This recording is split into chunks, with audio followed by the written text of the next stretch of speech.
믿음의 가정으로, 행복한 가정으로 또 세워져서 하나님께는 영광이 되고 여러분들에게는 복된 그러한 일들이 일어나기를 바랍니다.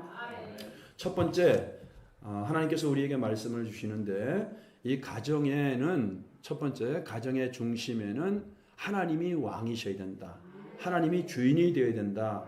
이 말입니다. 21절에 보니까 이런 말씀이 있죠. 5장 21절이 사실은 이것이 우리가 장과 절로 구분되어 있기 때문에 이 21절이 22절과 이렇게 단락이 끊어져 있어요. 여러분들이 가진 성경을 보면은 21절이 그리스도를 경외함으로 피차 복종하라. 따라해 보세요. 그리스도를 경외함으로 피차 복종하라. 마치 그 전에 있는 말씀의 결론인 것처럼 이렇게 느껴지거든요. 그리고 이제 22절은 그 앞에 아내와 남편 이렇게 제목이 있고 22절이 새롭게 시작하는 것처럼 느껴집니다. 그렇죠. 우리 성경에는. 그러나 여러분들 우리가 전에는 이 장과 절의 구분이 없었습니다.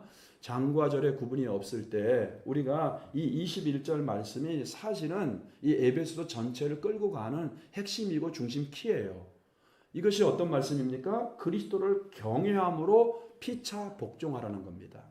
이 21절이 굉장히 중요한 말씀입니다. 그래서 아마 저는 오늘 설교를 이 21절을 중심으로 풀어나가려고 해요. 그런데 21절에 그리스도를 경외함으로 이 단어가 뭐냐면 경외라는 게 뭐냐면 여러분들의 마음에 혹은 여러분들의 가정에 하나님이 왕으로서 통치하고 계시냐, 하나님을 왕으로 여러분들이 인정하고 섬기고 있느냐 이 말입니다. 우리가 믿음의 가정이 되고 하나님께서 우리들에게 주시는 영육간의 축복을 누리면서 또 더 나아가서 하나님께 쓰임받는 가정이 되기 위해서는 내 마음에도 하나님이 왕이셔야 되고 주인이셔야 되고 우리 가정에도 하나님이 주인 노릇을 해야 된다는 것입니다. 유대인들은 여러분들 아버지들만이, 유대인들은 지금도 마찬가지입니다. 몇 대가 이렇게 함께 하나의 공동체를 이루어서 어울려 삽니다. 그리고 지금도 유대인들은 이렇게 아버지들만이 앉는 의자가 있습니다. 아버지의 권위를 존중하고 아버지가 그 가정의 질서를 세우는 그러한 이제 대표에 해당하기 때문에 그런 상징적인 의자를 둔 것이죠. 근데 유대인이나 한국 사람들이나 좀 비슷한 것 같아요, 정서가. 그래서 우리들도 지금은 뭐 그런 게 없지만 제가 어릴 때 옛날만 하더라도 우리 장로님들이나 어르신들은 느낄 거예요. 아버지들만이 이렇게 받는 상이 있었잖아요, 그렇죠? 아버님들만이 딱 이렇게 독대해서 상을 별도로 이렇게 진지를 차려서 드렸는데 그런 것처럼 그 가정의 중심, 질서를 잡는 분이 바로 권위를 세우는 분이 바로 아버지였다는 것이죠. 근데 요즘은 어떤 가정에 보면 이제 남편이 왕인 사람이 있고요. 또 어떤 가정에 보면 또 아내가 왕인 사람이 있어요. 그분의 목소리는 못 이깁니다. 또 어떤 가정에는 또 자식이 왕 노릇해요. 자녀 앞에서 벌벌 떨어요, 부부가. 이런 가정이 있어요. 자, 그런 가정은 여러분 하나님이 원하는 가정이 아닙니다. 그 가정의 왕은 누구셔야 돼요? 하나님이셔야 돼요. 그러니까 큰 소리는 누가 내야 돼? 그러니까 하나님이 내셔야 됩니다. 그게 바로 오늘 성경 여기서 이야기하는 그리스도를 경외하는 것이다. 그러니까 경외하는 것은 뭐냐면 하나님을 사랑하고 하나님을 존중하고 하나님 말씀에 순종하는 것입니다. 그러니까 가정에서도 그러니까는 하나님이 왕이셔야 되고 또 마찬가지예요. 누구도 왕이 돼서는 안 돼, 가정에서. 그리고 가정에서 마찬가지예요. 가장 귀한 것도 누가 돼요? 귀한 분도 하나님이 돼야 돼요. 돈이 돼서도 안 되고 성공이 돼서도 안 됩니다. 그러니까 하나님이 왕이 돼야 되고 하나님이 주인이 되고 하나님이 가장 귀한 위치에 놓이고 귀한 분이 돼야 여러분 그 가정이 하나님이 디자인하신 성경적인 가정이 될 수 있고 또 부부도 마찬가지고 자녀들도 마찬가지고 그래야 바로 하나님의 권위 아래서 남편도 아내를 사랑할 수 있고 자기 몸처럼 또 아내도 예수 그리스도 때문에 주님을 사랑하는 그 마음과 믿음 때문에 남편을 존중할 수 있고 남편을 가정의 머리로 섬길 수가 있고 순종할 수가 있는 것이죠. 또 그런 부모들도 자녀를 주의 교훈과 훈계로 양육할 수 있는 것이고 자기 성질대로 감정대로가 아니고 그리고 그러한 부모, 하나님을 잘 공경하는 자녀들이 부모들도 뭐예요? 진정으로 잘 공경할 수 있다. 그렇기 때문에 여러분 피차 순종하는 것, 피차 복종하는 것, 가정에서 부부간에도 마찬가지고 또 부모와 자식 간에도 마찬가지고 피차 하나님의 말씀대로 자기의 역할을 감당하고 하나님의 말씀대로 그렇게 서로 존중하고 사랑하고 공경하고 훈계할 수 있는 것은 중심에 누가 있어야 된다? 하나님이 있어야 된다. 그러니까 하나님 때문에 참고 사는 거 아니겠어요? 그죠? 하나님 때문에 남편을 위해서 또 아내를 위해서 자녀를 위해서 여러분들이 참고 인내하면서 기도하고 순종하고 사랑하는 거 아니겠습니까? 그러니까 제일 중요한 건 뭐예요? 내 중심에 하나님이 왕으로 있어야 된다. 여러분 누가복음 11장 이제 24절에서 26절 한번 자 프로젝트 나오는데 더러운 귀신이 사람에게서 나갔을 때 물 없는 곳으로 다니며 쉬기를 구하되 얻지 못하고 이에 이르되 내가 나온 내 집으로 돌아가리라 하고 여기서 여러분 내 집을 잠깐 체크해 놓으세요. 자 이제 더러운 귀신이 사람에게서 나갔습니다. 그죠? 자 그런데 24절 25절 가서 보니 그 집이 청소되고 수리되었거늘 26절 이에 가서 저보다 더 악한 귀신 7을 데리고 들어가서 거하니 그 사람의 나중 형편이 전보다 더 심하게 되느니라. 여기서 아까 24절에 나오는 24절 비춰줘 보세요. 24절에 나오는 귀신이 더러운 귀신이 사람에게서 나갔습니다. 물 없는 곳은 말씀을 얘기하는 것이죠. 쉬기를 구하되 얻지 못하고 내가 나왔던 내 집으로 여기서 내 집이라는 것은 두 가지 의미입니다. 하나는 개인의 마음을 얘기하는 거고 또 말 그대로 우리의 가정 공동체일 수도 있습니다. 그러니까 이걸 주목하셔야 돼요. 다시 회개하고 주님을 받아들여서 귀신이 쫓겨갔는데 내 안에 말씀의 능력이 말씀에 대한 순종이 하나님이 왕노릇하지 못하니까 다시 귀신이 오니까 깨끗하고 아무도 없어요. 그걸 비유로 말씀하는 겁니다. 자, 여러분의 가정이 말씀으로 하나님이 왕으로 통치하지 않으면 여러분의 마음도 마찬가지고 여러분의 가정도 마찬가지고 서로 주도권 싸움하고 남편이 왕이고 아내가 왕이고 자식이 왕이고 그냥 이렇게 혼란스러우면 여러분들 25절에 더러운 귀신이 저보다 더 악한 귀신 몇 명을 7을 데리고 가서 그 집에 거하게 될 때 그 사람의 나중 형편이 전보다 더 심하게 되느니라. 응?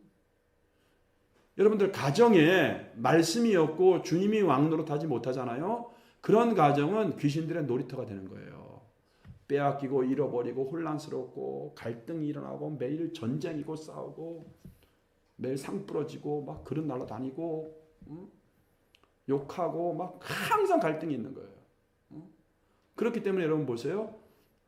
얼마 전에 누가 그런 것 같은데 우리 권사님이 물어봤나? 누가 물어본 것 같은데 이제 저도 이제 기억이 깜빡깜빡하네요. 목사님 사모님은 부부싸움 안 아닙니까? 그러니까 사모님 많이 싸워요 이랬는데 여러분 사람 뭐 우리가 감정이 있다 보니까 갈등하게 되고 이렇게 하게 되죠. 그러나 즉시 여러분들이 풀려야 되고요. 주님을 생각하며 참아야 되고요. 여러분 인내해야 되는 거예요. 응? 여러분 마귀들의 귀신들의 놀이터가 여러분들의 가정이 안 되길 바랍니다. 그럼 불행할 수밖에 없어요. 깨질 수밖에 없어요. 고통을 당할 수밖에 없어요.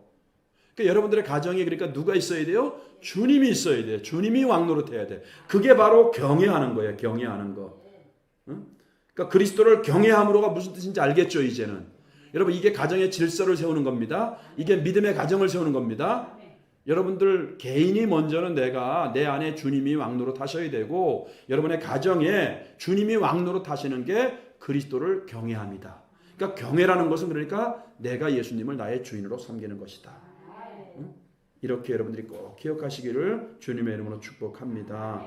여러분 시편 128편 물론 이제 시편 120편 그 6편 뭐 이런 데 보면은 보통 유대인들이 자주 도전하고 읽는 가정행전이라고 알려져 있습니다. 근데 시편 128편도 한번 보세요. 여기 보면 1절에 여호와를 경외하며 그의 길을 걷는 자마다 복이 있도다. 자, 경외라는 말 나오죠. 근데 제가 지금 경외에 대해서 여러분들에게 말씀을 드렸습니다. 경외는 내가 주인 노릇하는 게 아니고 하나님이 내 마음에 주인 노릇해야 된다. 또 우리 가정에도 내가 주인 노릇하는 게 아니고 하나님이 주인이 돼야 된다. 우리 장로님들 사업장을 경영하시지만 마찬가지입니다. 그런 믿음으로 이 사업장의 오너도 누구다? 주님이 주인이시다. 자, 그런 사람들은 그 얘기를 걷는 자마다 복이 있도다. 2절 보세요. 2절. 내가 내 손이 수고한 대로 먹을 것이다. 내가 복되고 형통하리로다. 경외가 중요한 거예요. 경외할 때 수고한 대로 먹게 되는 것이고요. 수고 안 하면 안 돼요. 그냥 떨어지는 거 아니에요. 그 다음에 내가 복되고 형통하리로다. 3절 보세요. 내 집 안방에 있는 내 아내는 결실한 포도나무 같으며 내 식탁에 둘러앉은 자식들은 어린 감람나무 같으리로다. 가정이 평안하고 행복하고 형통한 것을 이렇게 얘기하는 거예요. 축복이 있다는 것을. 4절 또 나오죠. 여호와를 경외하는 자는 이같이 복을 얻으리로다. 자, 1절에서도 경외. 4절에서도 경외야. 이게 가정의 행전이라고 말해요. 가정에 주시는 축복의 비밀. 하나님을 경외하는 것. 여러분의 가정에 주님이 주인 노릇하시길 바랍니다. 주님이 왕이 되셔야 돼요. 남편이 no, 자식이 no. 자, 5절, 6절 보세요. 여호와께서 시온에서 내게 복을 주실지어다. 너는 평생에 예루살렘의 번영을 보며 6절 다 같이 내 자식의 자식을 볼지어다. 이스라엘에게 평강이 있을지어다. 믿음의 명문 가정으로 계속해서 세워져가는 하늘의 복이 임한다는 것입니다. 어떤 사람들에게? 여호와를 경외하는 사람들에게. 다른 말로 뭐라 그랬죠? 하나님을 내 마음의 주인으로 우리 가정의 왕으로 내가 섬길 때 이런 은혜가 있게 된다는 것입니다. 여러분, 이것이 가장 중요한 핵심 키포인트입니다. 아멘. 여러분의 성도의 가정들, 여러분의 가정의 왕은, 주인은 이제 누가 되어야 돼요? 하나님의 주인이구나. 하나님 때문에 여러분들이 참고 인내하고 기다리고 하나님 때문에 사랑하고 복종하고 자식들을 양육하고, 자식들은 마찬가지예요. 주님을 잘 믿는 자녀들은 뭐예요? 부모에게 마땅히 효를 행할 수 있게 된다는 것이죠. 이런 애가 있기를 바랍니다. 자, 두 번째 교훈, 하나님께서 우리에게 주시는 교훈은 이제 부부간에 피차 복종함이 있어야 된다는 거예요. 왜냐하면 21절에 그런 말을 하잖아요. 그리스도를 경외함으로 그 다음에 뒤에 나오는 단어가 뭐예요? 피차 복종하라는 거예요. 피차. 부부간에 남편만 복종하는 것도 아니고 아내만 복종하는 것도 아니고 피차 복종하라는 거예요. 그러니까 피차 복종하라는 것은 서로 사랑하라와 같은 말입니다. 따라해보세요. 피차 복종하라. 서로 사랑하라. 자, 이 서로 사랑하라는 것은 예수님께서 세상을 떠나면서 유언적으로 주신 제자들에게 말씀이거든요. 서로 사랑하라. 그러니까 부부간에 서로 사랑해야 됩니다. 자녀들도 마찬가지죠. 부모 자식 간에 서로 사랑해야 됩니다. 이게 바로 피차 복종하는 거예요. 자, 그런데 아까 제가 말씀드린 것처럼 피차 사랑하고 복종할 수 있는 것은 내가 하나님을 내 인생의 주인으로, 우리 가정의 주인으로 내가 인정했기 때문에 피차 사랑하고 피차 복종할 수 있다는 것입니다. 오늘 여러분 우리가 읽은 이 본문 좀 길죠. 22절에서 33절은 이제 가정에서 가장 중요한 것은 여러분 부모 자식 간의 관계도 아니고요. 부부 관계예요. 부부 관계. 그러니까 남자와 아내와 남편이 이 가정의 대들보예요. 기둥이에요. 그래서 22절에서 23절까지 가정의 가장 기둥이 되고 대들보가 되는 남편과 아내에 대한 관계에 대해서 주시는 구체적인 말씀이거든요. 자, 그런데 하나님께서 창세기에서 아담을 하나님께서 흙으로 만드시고 그 다음에 하와는 여러분이 아시는 것처럼 아담의 갈빗대를 취해서 만들었어요. 그래서 아담에게 하와를 이끌어 왔을 때 이는 내 살 중에 살이요 뼈 중에 뼈다 이러잖아요. 그리고 계속해서 하나님이 짝지어 준 것을 사람이 나누지 못할 것이니라. 그리고 때가 되면 사람이 부모를 떠나서 남자가 부모를 떠나서 여자와 합하여 한 몸이 될지니라. 이런 말씀을 하잖아요. 자, 그러니까 여러분들 이 가정에서 부부의 관계는 굉장히 중요한 것입니다. 하나님께서 주신 거예요. 하나님께서 아담에게 하와를 돕는 배필로 이렇게 주신 것이죠. 그런데 서로 간의 부부 관계에서는 누가 우선순위냐, 누가 먼저냐 이것이 중요한 게 아니고 피차 사랑하고 피차 존중해야 되는 거예요. 근데 오늘 에베소 5장 22절의 말씀 보니까 먼저 아내들에게 주님은 말씀을 하십니다. 그러니까 아내들에게 이게 가정의 질서를 세우는 것이고 하나님의 뜻이에요. 근데 아내들에게 하시는 것은 자 22절부터 아내들이여 이러면서 자기 남편에게 복종하기를 주께 하듯 하라. 이는 남편의 머리됨이 그리스도께서 교회의 머리됨과 같음이니 그가 바로 몸의 구주시니라. 그러므로 교회가 그리스도에게 하듯 아내들도 범사에 자기 남편에게 복종할지니라. 그러니까 아내들에게 먼저 주시는 말씀이거든요. 근데 아내들이 남편을 주님께 하듯 해야 되고 또 그리스도에게 하듯 해야 돼요. 오늘 그 22절 23절 보니까 근데 내 실력으로 할 수 있어요? 저렇게 꼴 보기 싫은 왼수인데 어떻게 주님께 하듯 하고 교회가 그리스도께 하듯 어떻게 내가 남편을 복종하고 순종하고 사랑할 수 있습니까? 그러니까 우리 실력으로 우리의 죄성을 가진 우리는 다 죄성이 있고 자기중심적인 죄의 열매로 자기중심적이기 때문에 절대로 남편에게 주님께 복종하듯이 할 수가 없습니다. 그러나 여러분 이것은 내가 주님을 왕으로 주인으로 인정할 때 내 실력이 아니고 내 안에 계신 성령님께서 그렇게 할 수 있도록 나에게 의지를 주시고 나에게 행할 수 있는 믿음을 주신다는 거예요. 그래서 성령이 우리 안에 있어야 돼요. 우리는 할 수 없죠, 여러분들. 주님이 없으면 매일 부부간에 아까 말한 것처럼 서로 간에 주도권 싸움하고 감정이 충돌하고 매일 부부간에 갈등과 전쟁을 하고 싸우게 됩니다.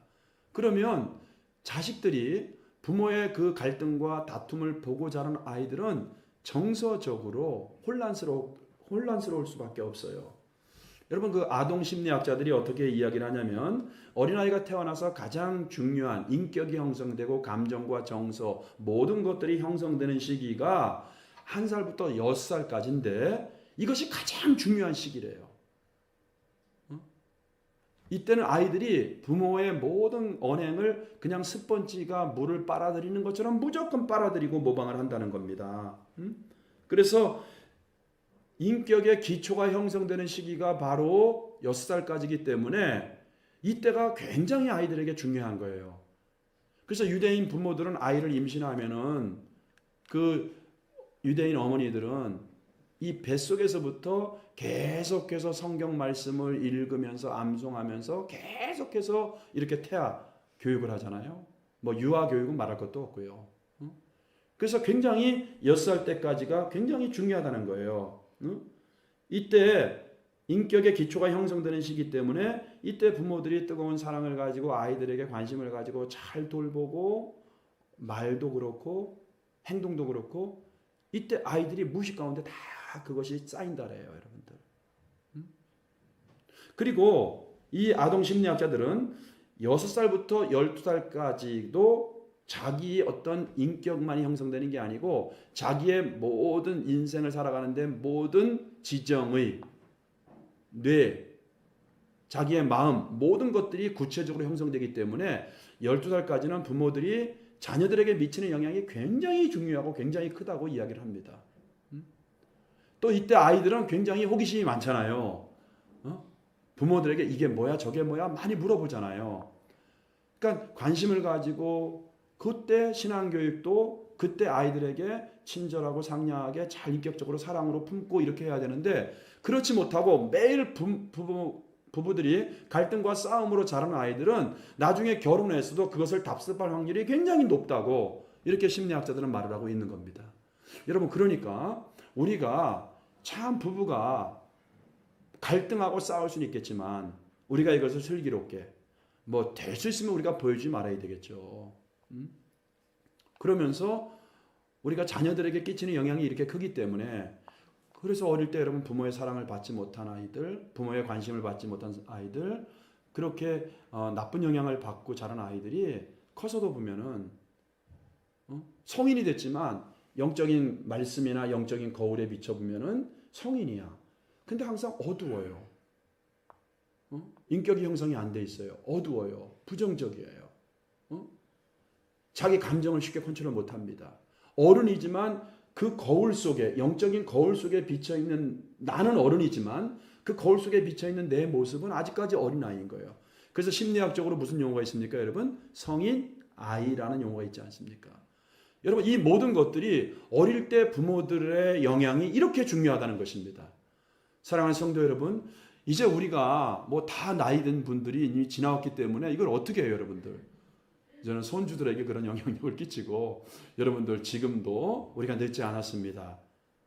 늦지 않았습니다. 자녀들을 사랑으로 품고, 자녀들에게 잘못한 거 있으면 잘못했다고 하고, 우리 자녀들을 끌어안아주고, 하나님의 은혜와 하나님의 용서와 하나님의 임재가 흐르도록 여러분들이 서로 이렇게 우리 가정의 주인은 주님이시다. 너의 인생의 주인도 주님이시다. 이렇게 피차에 이렇게 여러분들이 존중하고 사랑하고 복종함으로 이런 아름다운 가정을 여러분들 이루어갈 수 있기를 바랍니다. 그 다음에는 남편에게 이제 하시는 말씀인데요. 25절과 28절을 보시면 남편들아 아내 사랑하기를 그리스도께서 교회를 사랑하시고 그 교회를 위하여 자신을 주심같이 하라. 여러분 이거 더 어려운 얘기예요. 여러분 아내들은 여러분 아까 주님이 먼저 아내들에게 말씀을 주셨어요. 근데 아내들은 뭐예요? 그냥 복종하면 돼요. 그죠? 물론 복종하는 게 주님께 하듯 복종은 안 되는 것이죠. 내가 주님의 통치권을 인정하지 않으면, 주님이 나를 다스리지 않으면. 근데 복종하라예요. 복종하라. 순종하라예요. 근데 아내분도 그러니까 투덜거릴 필요가 없어요. 왜냐하면 복종하는 게 더 어려워요. 남편들에게는 어떻게 주님이 말씀하냐면 그리스도께서 교회를 위하여 자신을 주심같이 하래. 뭐 하라는 거야? 아내를 위해서 죽으라는 거야. 목숨을 바치라는 거야. 어떤 게 더 어려운 것 같아요? 남편에게 주는 게 꼭 더 어려운 것 같잖아요. 그죠? 김혜수 권사님 뭐 정희성 장로님에게 순종하고 복종하는 거는 좀 할 수 있을 것 같잖아요. 근데 정희성 장로님이 아내를 위해서 죽어야 된다니까. 이게 목숨을 버린다니까. 이 말씀대로 따지면. 그러니까 여러분들 뭐 아내에게 먼저 주셨다고 여러분들이 불만 가질 필요가 없어요. 남편들은 주님이 십자가에서 우리를 위해서 목숨을 바쳤듯이 아내를 그렇게 사랑하고 그렇게 아내를 위해 죽으라는 거예요. 근데 이것도 내 실력으로 할 수 있어요? 없어요. 내 안에 누가 있을 때? 주님이 내 안에 온전히 다스릴 때. 이것도 그냥 다스리는 게 아니고 전인적인 통치를 주님이 하실 때, 내가 정말 주님으로 꽉 차 있을 때 이걸 할 수 있는 거 아니겠습니까? 그러면서 33절에 보니까 결론으로 그러죠. 자, 그리스도를 경외함으로 이제 이 서로 피차에 복종하는 균형에 대해서 말하고 있는데, 너희도 각각 자기 아내 사랑하기를 자기 자신같이 하고 아내도 자기 남편을 존경하라. 사랑하는 성도 여러분, 우리 실력으로 할 수 없지만 오늘 특별히 우리가 어버이 주일 또 가정 주일을 맞이해서 내 안에 온전히 주님의 통치가 이루어지도록, 주님 내 왕으로서 내가 할 수 없는 것을 할 수 있도록 나를 온전히 주장하여 주십시오. 나에게 이런 성숙한 믿음을 주십시오. 내 안에 성령으로 충만해서 내가 남편을 정말 그렇게 복종하고 주님께 내가 순종하듯이 내가 순종할 수 있게 해주십시오. 내가 아내를 위해서 주님께서 십자가에서 죽으셨듯이 아내를 내 목숨을 바쳐서라도 내가 죽기까지 하는 사랑을 할 수 있도록 주님 나를 온전히 다스려 주시옵소서. 자, 이런 여러분들의 가정이 되시길 바랍니다. 자, 마지막 세 번째 결론인데요. 이제 부모 자녀 간에도 복종해야 된다는 거야. 부모 자녀 간에도. 그러면서 자, 순서가 바뀌면 안 됩니다. 자녀들의 복종이 먼저예요. 자녀들에게 먼저 말하고 있죠. 그러면서 자, 6장 1절에 3절까지 보면 자녀들아 이래잖아요. 자녀들아 주 안에서 너희 부모에게 순종하라. 이것이 옳으니라. 내 아버지와 어머니를 공경하라. 이것은 약속이 있는 첫 계명이니 이로써 내가 잘 되고 땅에서 장수하리라. 자, 여러분 보세요. 이것은 신명기 5장 16절의 말씀을 그대로 인용한 거예요. 하나님은 십계명을 출애굽기 20장에서 주셨고요. 그 다음에 또 신명기 5장에서 두 번 주십니다. 자, 그런데 보세요, 여러분들. 여러분이 아시는 것처럼 신명기는 돌판이 몇 개죠? 두 판이잖아요. 근데 1계명부터 4계명까지는 하나님을 어떻게 섬길 것인지 하나님과의 관계에서 우리가 행해야 될 그러한 말씀입니다. 그리고 이제 6계명부터 사실 9계명까지는요. 인간 관계에서 우리가 어떻게 인간들을 사랑할 것인지 이거를 주신 말씀이거든요. 근데 이 계명 사이에 5계명이 있잖아요. 근데 이 5계명은 뭐예요? 내 부모를 공경하라예요. 내 부모를 공경하라. 그러면 네가 땅에서 잘 되고 장수하리라 이런 말씀이잖아요. 그러니까 이 말씀이 뭐냐면은요. 첫 번째 하나님에 대한 계명과 인간에 대한 계명을 연결시켜 주는 것인데요. 부모를 공경하지 못하는 사람은 하나님을 공경할 수 없다는 메시지가 담겨 있는 거예요. 이걸 연결하는 거예요. 부모도 섬길지 모르고 부모에게 효도 행할지 모르고. 그러니까 저는 여러분 참 이렇게 성도들 가운데 참 안타까운 분들이 많이 있어요. 자기 부모에게는 효를 행하지 않아요.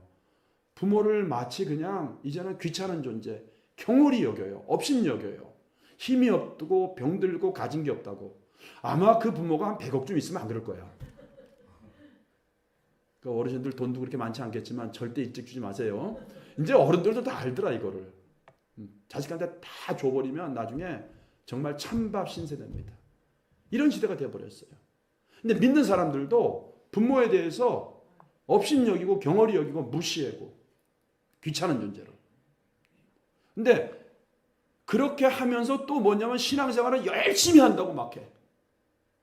여러분 그 잘못된 겁니다. 부모를 잘 극진히 섬기고 공경할 수 있기를 바랍니다. 그런 사람이 하나님도 잘 섬길 수 있다. 이게 10계명에서 5계명이 가지고 있는 메시지예요. 그래서 먼저 자녀들에게 주 안에서 순종하라. 그리고 6계명에는 특별히 하나님께서 복을 보너스를 약속을 하신 거 아니겠어요? 네가 하는 일이 잘 되고 형통하게 될 것이다. 네가 장수하게 될 것이다. 근데 여러분 요즘은 뭐 병든 채로 한 10년, 20년 누워가지고서는 간병인도 없이 뭐 그렇게 있을 수 있어요. 그러니까 오래 산다고 여러분 그것이 축복은 아니지만 우리는 영육간의 모든 면에서 잘 되는 이러한 복이 하나님이 여기다가 약속을 했다는 것입니다. 자, 오늘날은 여러분 근데 이게 참 거꾸로 되어 있어요. 자식들이 한 명이다 보니까 여러분들 저도 이제 이게 학교 있잖아요. 학교 이렇게 앞에 가끔 가다 이렇게 지나가다 보면은 아니 한 12시도 전인데 부모들이 담벼락에 쫙 있어. 그래서 뭔가 했더니 애가 이제 그 학교 마치고 끝나는 시간인데 애 데리고 가려고. 한편으로는 이해가 갑니다만 이게 좀 새로운 풍습 아니겠어요? 자식들이 이제 한 명이다 보니까 얘가 하나님이야. 쩔쩔매요. 걔 모든 거 다 들어주고요. 신앙 제대로 양육을 못합니다. 그런 아이들이 나중에 효도하겠어요, 여러분들? 아까 제가 얘기했죠. 아동 심리학자들 12살까지 그때 여러분들 부모가 잘 가르치고 양육해야 되는 거예요. 요즘은 이게 거꾸로 돼서 이제 결혼해서도 뭐 그냥 그러니까 요즘 여러분 마마보이라든지 이런 거는 성경적이 아닙니다. 그러니까 부모를 떠나서 아내와 합했잖아요. 그러니까 부모에게 의지하면 안 돼요. 뭐 절연하려는 거 아닙니다. 형제와 부모와 절연하려는 게 아니에요. 결혼했다고. 근데 우선순위는 이제는 뭐예요? 한 가정이 되었잖아요. 독립된 가정이거든요. 근데 결혼 이제 하면 계속 또 뭐 캥거루족도 있어갖고서는 이제는 결혼해도 계속해서 다 이제 모든 것을 다 부모가. 그러니까 우리 여러분들의 세대, 우리 세대가 너무나도 이게 참 불행한 세대인 것 같아요. 근데 말씀으로 돌아갈 수 있기 바랍니다. 그러니까 자녀들이 먼저 부모에 대해서 이렇게 공경하고 공경한다는 것이 여러분 부모를 업신여기고 가볍게 여기지 말고 무겁게 여기라는 거거든요. 오늘 설교 들었으니까 여러분 가서 전화라도 하시고 어떤 분은 그러더라고. 여러분들의 핸드폰에 부모님 사진이 몇 장이나 있냐고. 그러니까 여러분 우리가 부모를 다시 한번 우리가 다 우리 연약하죠. 살기 바쁘다 보니까 찾아가지도 못하고 힘들고 오늘만이라도 여러분들 다시 한번 이 말씀을 듣고 부모님에게 전화라도 드리고 찾아뵙고 또 용돈을 드리고 그렇게 할 수 있기를 예수님의 이름으로 축복합니다. 자, 그 다음에 여러분 마지막에 이제 6장 4절에 보니까 이제 부모에게 말씀을 하고 있어요. 부모에게 아비들아 너희 자녀를 노엽게 하지 말고 오직 주의 교훈과 훈계로 양육하라. 자기 감정대로, 자기 기분대로, 자기가 자기 소견에 보기 좋은 대로 그렇게 자녀를 양육하지 말라는 거예요. 또 세상의 방식대로 세상에서 성공하기 위해 자녀를 키우지도 말라는 거예요. 오직 말씀으로 양육하라는 거예요. 우리 성도들에게 가장 중요한 건 뭐겠어요? 신앙으로, 믿음의 가정으로 계승되는 게 우리에게는 그게 축복 아니겠습니까, 여러분들? 이게 영원한 삶인데 우리가 디모데후서 1장 5절에 보니까 사도 바울이 디모데에게 보낸 편지 속에서도 보면은 너무나도 이것을 강조하고 있어요. 디모데에게 이는 내 속에 거짓이 없는 믿음을 생각함이라 이러면서 이 믿음은 먼저 내 외조모 로이스, 내 어머니 유니게 속에 있더니, 자, 신앙이 여러분 할머니 때부터 이렇게 전수되고 있죠, 이렇게. 저는 지금도 제가 제일 부러운 게 뭐냐면은 5대 때, 6대째 이렇게 신앙의 가정이 있어요. 제 위에 그 동서도 이제 5대, 6대째가 되는데 참 그런 가정이 부러워요. 저는 제가 1대거든요. 뭐 집사람은 이제 3대째가 되지만 여러분 이렇게 여러분들이 이렇게 가정에 계속해서 신앙의 유산이 흘러가는 게 얼마나 복되고 얼마나 아름다운지 모릅니다. 그리고 그런 자녀들이 여러분들 보면은 자기만 정신 차리고 자기만 신앙으로 열심히 살면은 하나님의 복이 반드시 있더라고요. 여러분 이런 은혜 하나님께서 주시기를 바랍니다.